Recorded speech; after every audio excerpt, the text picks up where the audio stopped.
ಪ್ರೀತಿಯ ಪ್ರಥಮ PUCಯ ವಿದ್ಯಾರ್ಥಿಗಳೇ, ಎಲ್ಲರಿಗೂ ಕೂಡ ಮತ್ತೊಮ್ಮೆ ನಮ್ಮ ಯೂಟ್ಯೂಬ್ ಚಾನಲ್ಗೆ ಸ್ವಾಗತ. ಪ್ರಥಮ PUCಯ ವಾರ್ಷಿಕ ಪರೀಕ್ಷೆ 2026 ಅರ್ಥಶಾಸ್ತ್ರ ಆಗಿರುತ್ತೆ. ಇದರ ಒಂದು ಕೀ ಆನ್ಸರನ್ನು ನೋಡ್ತಾ ಹೋಗೋಣ. ಈ ಒಂದು ಕ್ವಶನ್ ಪೇಪರನ್ನು ಕಳಿಸಿಕೊಟ್ಟಂಥ ನಮ್ಮ ವಿಜಯ್ ಅವರಿಗೆ ಧನ್ಯವಾದಗಳು. ವಿಜಯ್ ಅವರು ವಿಜಯಪುರದಿಂದ ಈ ಒಂದು ಪ್ರಶ್ನೆ ಪತ್ರಿಕೆಯನ್ನು ಕಳಿಸಿಕೊಟ್ಟಿದ್ದಾರೆ. ಅರ್ಥಶಾಸ್ತ್ರ ಅಂದರೆ ಏನಂತೀರ, ಎಕನಾಮಿಕ್ಸ್ ಅಂತ. ಬನ್ನಿ ವಿದ್ಯಾರ್ಥಿಗಳೇ, ಆರ್ಟ್ಸ್ ಆಗಿರ್ಬೋದು, ಕಾಮರ್ಸ್ ವಿದ್ಯಾರ್ಥಿಗಳು ಸರಿಯಾದ ಉತ್ತರವನ್ನು ಆರಿಸಿ ಬರೆಯಿರಿ ಅಂತ. ಅರ್ಥಶಾಸ್ತ್ರಕ್ಕಂತೂ ನಾನು ಅಪ್ಲೋಡ್ ಮಾಡಿದ್ದೀನಲ್ವ, ಆ ಪ್ರಶ್ನೆಗಳೇ ತಿರುಗಿ ಎಲ್ಲ ಕಡೆ ಬರ್ತಾ ಇರುವಂಥದ್ದು. ಸಂಪನ್ಮೂಲಗಳ ಪರ್ಯಾಯ ಬಳಕೆಯು ಈ ಸಮಸ್ಯೆಯ ಉದ್ಭವಕ್ಕೆ ಕಾರಣವಾಗುತ್ತವೆ ಅಂತ ಇದೆ.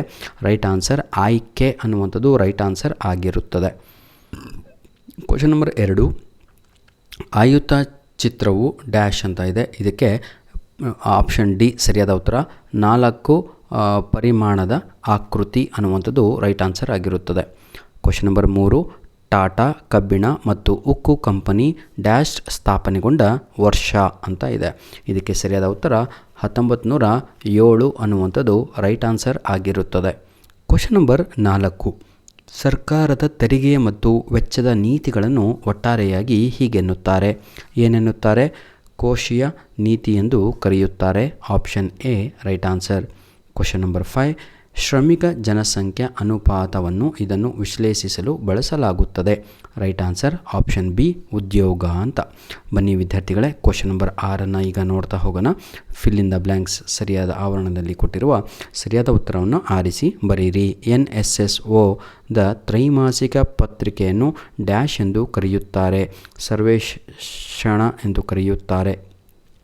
ಅಂಕಗಣಿತೀಯ ರೇಖಾನಕ್ಷೆಯನ್ನು ಡ್ಯಾಶ್ ಎಂದು ಕರೆಯುವರು ಅಂತ ಇದೆ. ಅದನ್ನು ನಾವು ಕಾಲಶ್ರೇಣಿ ನಕ್ಷೆ ಎಂದು ಕರೆಯುವರು.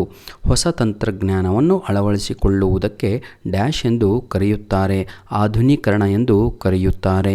ಶಿಕ್ಷಣ ಮೇಲೂ ತೆರಿಗೆಯಿಂದ ಬರುವ ಆದಾಯವನ್ನು ಡ್ಯಾಶ್ ಮೇಲಿನ ವೆಚ್ಚಕ್ಕಾಗಿ ವಿಧಿಸಲಾಗುತ್ತಿದೆ ಅಂತ ಒಂದು ಪ್ರಶ್ನೆ ಇದೆ. ಇದನ್ನು ನಾವು ಪ್ರಾಥಮಿಕ ಶಿಕ್ಷಣ ಅಂತ ಕರೆಯುತ್ತೇವೆ. ಅದರ ಮೇಲೆ ಆ ವೆಚ್ಚವನ್ನು ಸ್ಪೆಂಡ್ ಮಾಡ್ತಾರೆ. ಡ್ಯಾಶ್ ಬೇಸಾಯವು ರಾಸಾಯನಿಕ ಮುಕ್ತ ಬೇಸಾಯವಾಗಿದೆ. ಸಾವಯವ ಅಂತ, ಆರ್ಗ್ಯಾನಿಕ್ ಅಂತ. Clear are of you? ಬನ್ನಿ ಈಗ ನಾವು ಹೊಂದಿಸಿ ಬರೆಯಿರಿಯನ್ನು ನೋಡೋಣ. ಮಧ್ಯಾಂಕ ಅಂತ ಇದೆ.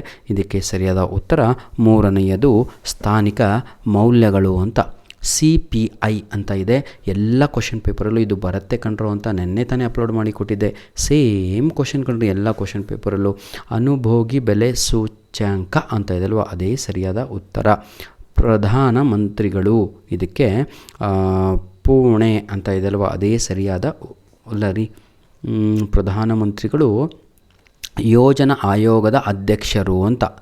ನೆಕ್ಸ್ಟ್ ಏನಿದು ಅಯ್ಯಯ್ಯೋ ಮಂಡಿ ಓದ್ಕೊಳ್ರಪ್ಪ. ಕ್ವಶನ್ ನಂಬರ್ 4, ಇದಕ್ಕೆ ಸರಿಯಾದ ಉತ್ತರ ಬಂದು ಪುಣೆ ಅಂತ.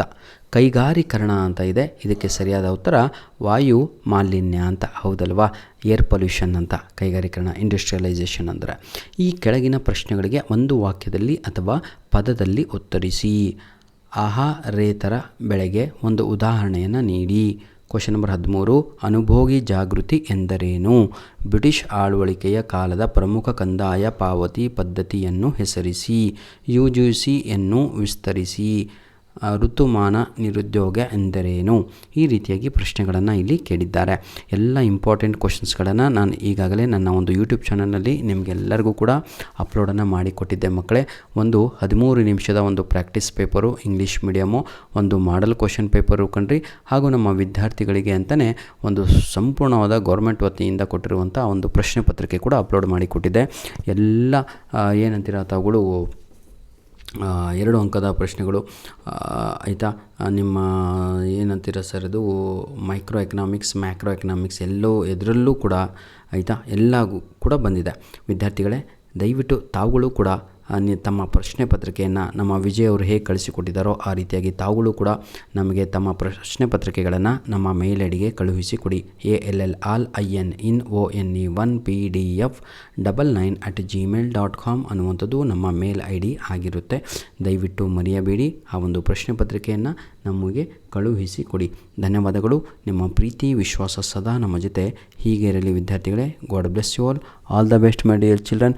ಏನಾದರೂ ತೊಂದರೆ ಕಂಡು ಬಂದಲ್ಲಿ ತಾವುಗಳು ನಮಗೆ ಏನಂತೀರ ಕಮೆಂಟ್ ಮುಖಾಂತರ ಅಥವಾ ನಮ್ಮ ಮೇಲ್ ಐ ಡಿಗೆ ಕಾಂಟ್ಯಾಕ್ಟನ್ನು ಮಾಡಬಹುದಾಗಿದೆ. ಚೆನ್ನಾಗಿ ಬರೀರಿ exam. All the best, all the best. Wishing you all the best my dear children. God bless you all. ಆಯಿತಾ, ಇದು ನಿನ್ನೆ ನಿಮ್ಗೆ ಹೇಳಿದ್ದೆ ನಾನು, ಏನು ಅಂತ ಹೇಳಿದರೆ ಇದನ್ನು ಇಂಗ್ಲೀಷಲ್ಲಿ ಪ್ರಾಕ್ಟಿಕಲ್ ಓರಿಯೆಂಟೆಡ್ ಕ್ವಶನ್ ಅಂತ ಕರಿತೀವಿ, ಪ್ರಾಜೆಕ್ಟ್ ಓರಿಯೆಂಟೆಡ್ ಕ್ವಶನ್ಸ್ ಅಂತ. ಅಂದರೆ ಕಾರ್ಯಭಾರ ಮತ್ತು ನಿಯೋಜನೆ ಆಧಾರಿತ ಪ್ರಶ್ನೆಗಳನ್ನು ಉತ್ತರಿಸಿ ಅಂತ. 100% ಎಲ್ಲ ಕ್ವಶನ್ ಪೇಪರ್ಗಳು ಇವೇ ಬರ್ತವೆ ಕಣ್ರೋ ಅಂತ ನೆನ್ನೆ ತಾನೇ ಅಪ್ಲೋಡನ್ನು ಮಾಡಿಕೊಟ್ಟಿದ್ದೆ. ಧನ್ಯವಾದಗಳು ವಿದ್ಯಾರ್ಥಿಗಳೇ. God bless you all.